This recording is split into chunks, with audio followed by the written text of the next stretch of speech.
नमस्कार, आप देख रहे हैं सिटी पोस्ट लाइव। मैं हूं सृष्टि राजा। अमित शाह से मिलने के बाद चिराग पासवान आज भोजपुर पहुंचे थे, जवनिया गांव पहुंचे और वहां जो है वो भरत भूषण तिवारी के परिवार वालों से मुलाकात भी की। उन्होंने मीडिया से बातचीत करते हुए कहा कि इन्हें इंसाफ दिलाया जाएगा और जो भी लापरवाहियां हुई है उस पर कानूनी कार्यवाही की जाएगी और पूरे मामले की जांच की जाएगी बारीकी से। और इन तमाम मुद्दा जो है अभी गरमाया हुआ है और जितन राम मांझी ने जो हालिया बयान दिया था भरत भूषण तिवारी को एक क्रिमिनल बता दिया। उन्होंने कहा कि पुलिस सही है और भी तमाम चीजें जो चिराग पासवान ने कही थी इसको लेकर, माफ कीजिएगा, जितन राम मांझी ने कही थी इसको लेकर जब चिराग पासवान ने पलटवार किया और भी तमाम चीजें हुई, तो इसके बाद अब फिर से मीडिया के सामने आकर जितन राम मांझी ने बयान दे दिया। उन्होंने कहा जो चिराग पासवान कहेंगे क्या हम भी वही करेंगे और जो चिराग करेंगे वही हम करेंगे। मतलब उन्होंने डायरेक्टली कह दिया कि वे खुद की राजनीति करते हैं, उनका खुद का सोच है और चिराग पासवान की खुद की सोच है। वो जो सही समझते हैं वो उनकी स्टैंड लेने की तरीका है और जो मैं सही समझता हूँ वो मेरा स्टैंड लेने का तरीका है। उन्होंने और भी बहुत सी चीजें कह दी। उन्होंने कहा कि भरत भूषण तिवारी क्या क्रिमिनल नहीं था? अगर क्रिमिनल नहीं था तो क्या उसके पास लाइसेंसी बंदूक थी? और भी तमाम चीजें उन्होंने सवाल उठा दिया और कहा भी पुलिस की मंशा को लेकर भी उन्होंने पुलिस की तरफदारी की और कहा कि पुलिस जो है उसे मारना चाहती तो उसके सर पे गोली मारती, उसके सीने पे गोली मारती, उसके पैरों पे गोली मारी है। इसका मतलब है कि पुलिस उसे बचाना चाह रही थी। लेकिन अब बहुत से सवालात किए गए मीडिया के द्वारा और जितन राम मांझी ने सबके जवाब भी दिए। सुनिए क्या कुछ कहते नजर आते।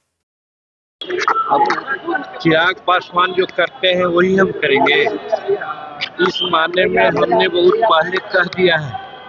हमारा व्यू स्पष्ट है कि वहाँ पर पुलिस ने जो कार्रवाई की है वो एकदम सटीक कार्रवाई की है और नहीं तो पुलिस ही मारे जाते हैं। उसका कारण है, इसे तो न्यायिक जांच बैठ गई है।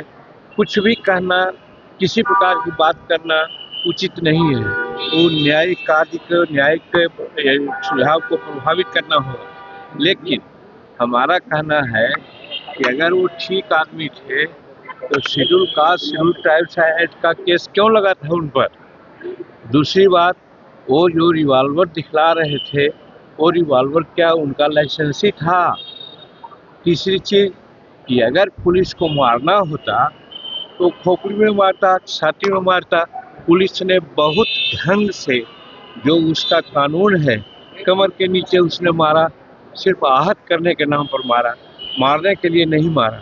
मर गए एक अलग बात है, लेकिन मारने के लिए नहीं मारा और पुलिस अपना काम ठीक सर, किया। एसटीपीओ जो निलंबित हुए थे उनको पदोन्नति मिला है सर, अब मद्य निषेध के डीएसपी बना दिया गया। सवाल पहले ही बात है कि किसी पर एफआईआर होना और सजा होना दोनों दो बात है। तब एफआईआर हुआ है, न्यायिक जांच है, जांचों उपरांत अगर दोषी साबित होंगे तो कार्रवाई होगी और दोषी साबित नहीं होंगे तो कार्रवाई न होने का कोई सवाल ही नहीं है। रही बात, इस बीच में यहाँ पुलिस बल का शॉर्टेज है, हर तरह की बात है, तो उनको बैठा के रखने से क्या फायदा है? महापंचायत का आयोजन किया जा रहा था, आपके जाने की बात की जा रही थी। एकदम हमने ये सोचा कि कुछ मत फिरे लोग हैं जो बिहार के शासन जो सम्राट चौधरी के नेतृत्व में चल रहा है अच्छा से, उसको डिस्टर्ब करना चाहते हैं। हम जानते थे कि हम जाएंगे तो 50,000 से नीचे आदमी नहीं आवेंगे और वो 2-4-5 आदमी डिस्टर्बेंस करेंगे तो हमारे तरफ से भी लोग चूकेंगे नहीं, तो फिर बहुत तरह की बात हो जाएगी। उस चीज़ को अवॉइड करने के लिए, चूँकि हम शांति और व्यवस्था कायम करना चाहते हैं और हम चाहते हैं कि जो बहुत अच्छा दृष्टिकोण से और बहुत सौभाग्य से सम्राट चौधरी ऐसा नेतृत्व मिला है वो बरकरार रहे, उसको कोई दिक्कत नहीं हो।